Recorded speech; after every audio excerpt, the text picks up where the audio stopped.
पेड़ों पर बने रेडियो एक्टिव के निशान साफ बता रहे थे कि यहाँ सेना भी नहीं आई। यानी इस जगह के अंदर जाना मौत को दावत देने जैसा था।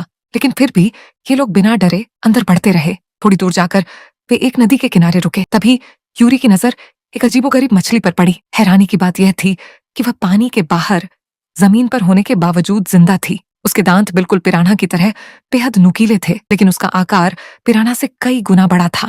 ये सब देखकर सभी लोग तुरंत अपनी वैन में वापस बैठ गए और आगे की ओर बढ़ने लगे। लेकिन उनके जाते ही एक डरावना सच सामने आया। जिस नदी को वे पीछे छोड़कर आए थे, उसके अंदर ऐसे हजारों म्यूटेंट मछलियां तैर रही थीं। ये साफ था कि इस जगह पर कुछ बेहद खतरनाक और रहस्यमयी हो रहा था। कुछ देर बाद उनकी टीम एक पूरी तरह उजड़ी हुई कॉलोनी में पहुंची और एक बड़ा सा जंग लगा फेरिस व्हील खड़ा था, जिसे देखकर सभी के मन में डर बैठ गया। लेकिन यूरी के पास एक गीगर काउंटर था, जिससे उसने आसपास का रेडिएशन चेक किया। मशीन ने कोई खतरनाक स्तर नहीं दिखाया। यूरी सबको उस इमारत की सबसे ऊपरी मंजिल पर ले गया। वहां से उन्हें दूर खड़ा चेर्नोबिल न्यूक्लियर पावर प्लांट साफ दिखाई दे रहा था। पर किसी के मन में अजीब सा डर बैठ गया। तभी अचानक अपार्टमेंट के एक कोने से तेज आवाजें आने लगीं। अगले ही पल एक विशाल भालू पूरी रफ्तार से उनकी तरफ दौड़ता हुआ आया। तो देखकर सभी लोग बुरी तरह घबरा गए।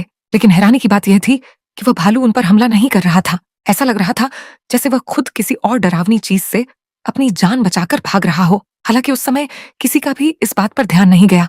इन सबसे बड़ा सवाल यह था कि इतना भारी भरकम भालू आखिर इस ऊंची इमारत की सबसे ऊपर वाली मंजिल तक पहुंचा कैसे? यह सवाल सबके दिमाग में एक नया रहस्य छोड़ गया।